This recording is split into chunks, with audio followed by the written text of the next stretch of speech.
सुप्रभात देवियों और सज्जनों, मैं कर्नल सोफिया कुरैशी और मेरे साथ विंग कमांडर व्योमिका सिंह आज आपको 6 से 7 मई 2025 की रात 1:05 से 1:30 बजे के बीच भारतीय सशस्त्र बलों द्वारा अंजाम दिए गए ऑपरेशन सिंदूर के बारे में जानकारी देंगे। ऑपरेशन सिंदूर 22 अप्रैल को पहलगाम में हुए विभत्स आतंकवादी हमले के शिकार मासूम नागरिकों व उनके परिवारों को न्याय देने के लिए लॉन्च किया गया था। इस कार्रवाई में 9 टेररिस्ट कैंप्स को टारगेट किया गया और पूरी तरह से इसे बर्बाद किया गया। पाकिस्तान में पिछले 3 दशकों से टेरर इंफ्रास्ट्रक्चर का निर्माण हो रहा है। इसमें recruitment, indoctrination centres, training areas व लॉन्च पैड शामिल थे, जो पाकिस्तान और पाक अधिकृत जम्मू कश्मीर POJK दोनों में फैले हैं।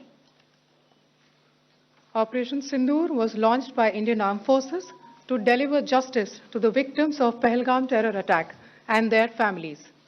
9 terrorist camps were targeted and successfully destroyed.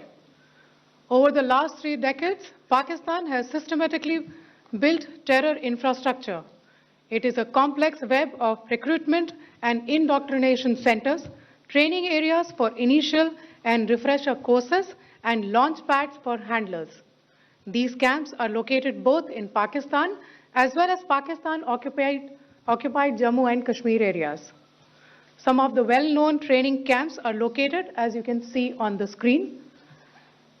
They are distributed from Savai Nala in the north, counting to approximately 21, ending at Bhagalpur to the south. इन लक्ष्यों का चयन विश्वसनीय इंटेलिजेंस सूचनाओं के आधार पर हुआ ताकि आतंक गतिविधियों की रीढ़ तोड़ी जा सके, और यह खास ध्यान दिया गया कि निर्दोष नागरिकों और सिविलियन इंस्टॉलेशन को नुकसान न पहुंचे। The selection of these targets for Operation Sindoor was based on credible intelligence inputs and role of these facilities in perpetrating the terror activities. The locations were so selected to avoid damage to civilian infrastructures and loss of any civilian lives. This was done with due diligence, and the camps selected for targeting and their engagement will now be shown to you one by one. POJK के target मैं आपको बताना चाहूंगी। सबसे पहले सवाई नाला camp Muzaffarabad, जो कि POJK के लाइन ऑफ कंट्रोल से 30 किलोमीटर दूर है। यह एक लश्कर तौयबा का ट्रेनिंग सेंटर था। 20 अक्टूबर 2024 सोनमर्ग, 24 अक्टूबर 24 गुलमर्ग, 22 अप्रैल 2025 पहलगाम, इन हमलों के आतंकियों ने यहीं से प्रशिक्षण लिया था। सैयदना बिलाल कैंप मुजफ्फराबाद, यह एक जैश मोहम्मद का स्टेजिंग एरिया है। यह हथियार, विस्फोटक और जंगल सर्वाइवल ट्रेनिंग का केंद्र भी था। गुलपुर कैंप कोटली, यह LOC से 30 किलोमीटर दूर था। लश्कर तौयबा का बेस था, जो रजौरी, पुंछ में सक्रिय था। 20 अप्रैल 2023 को पुंछ में और 9 जून 2024 को तीर्थ यात्रियों के बस हमले में यहीं से आतंकी को ट्रेन किया गया था।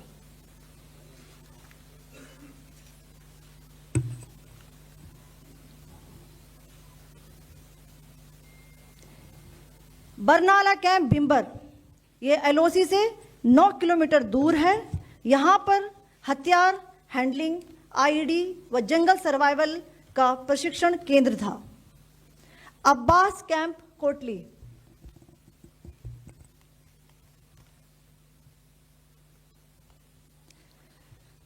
यह LOC से 13 किलोमीटर दूर है। लश्कर तौयबा का फिदाइन यहां तैयार होता था। इसकी कैपेसिटी 15 टेररिस्ट को ट्रेन करने की थी।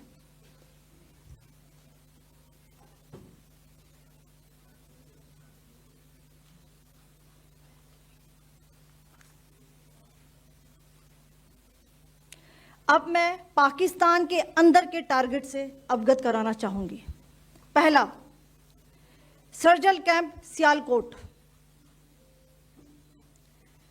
यह अंतर्राष्ट्रीय सीमा से 6 किलोमीटर की दूरी पर है, सांबा कठुआ के सामने।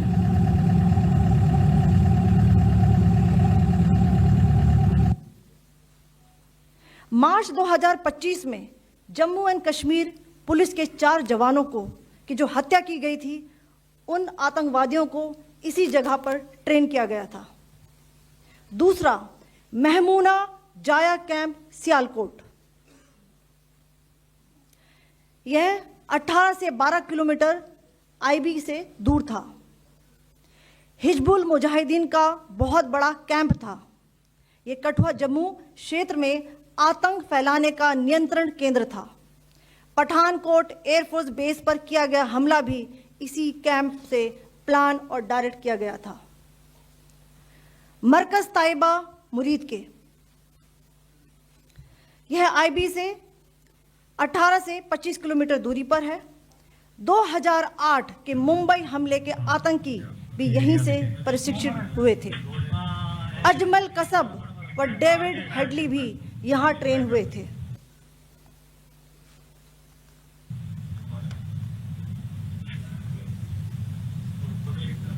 आगे दूसरा आया।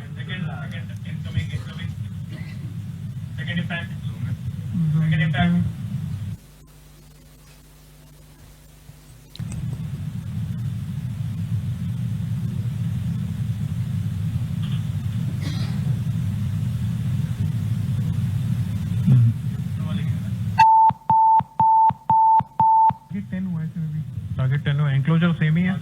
7 it is hit the target. हाँ हाँ।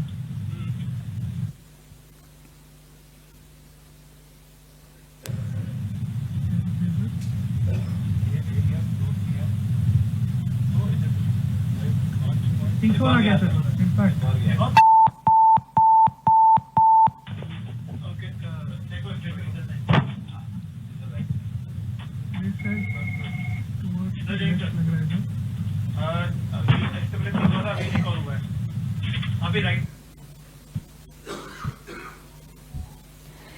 मरकज सुभान अल्लाह भावलपुर, यह इंटरनेशनल बाउंड्री से 100 किलोमीटर दूर है। जैश ए मोहम्मद का मुख्यालय था। यहाँ पर रिक्रूटमेंट, ट्रेनिंग व इंडॉक्ट्रिनेशन का केंद्र भी था। शीर्ष आतंकी अक्सर यहाँ आते थे। मैं आप सबको बताना चाहती हूँ कि किसी भी सैन्य ठिकाने का निशाना नहीं बनाया गया और अभी तक किसी तरह की नागरिक क्षति की रिपोर्ट नहीं है। धन्यवाद। जय Hind. The strike on the terror camps were undertaken through precision capability, as shown to you. A niche technology weapons with careful selection of warheads was ensured so that there will be no collateral damage. The point of impact in each of the target was a specific building or a group of buildings. All the targets were neutralized with clinical efficiency, and the results reiterate the professionalism of the Indian Armed Forces in the planning and execution of their operations. No military establishments were targeted. India has demonstrated considerable restraint in its response. However, it must be said that the Indian Armed Forces are fully prepared to respond to Pakistani misadventures, if any, that will escalate the situation. Jai Hind, and thank you very much.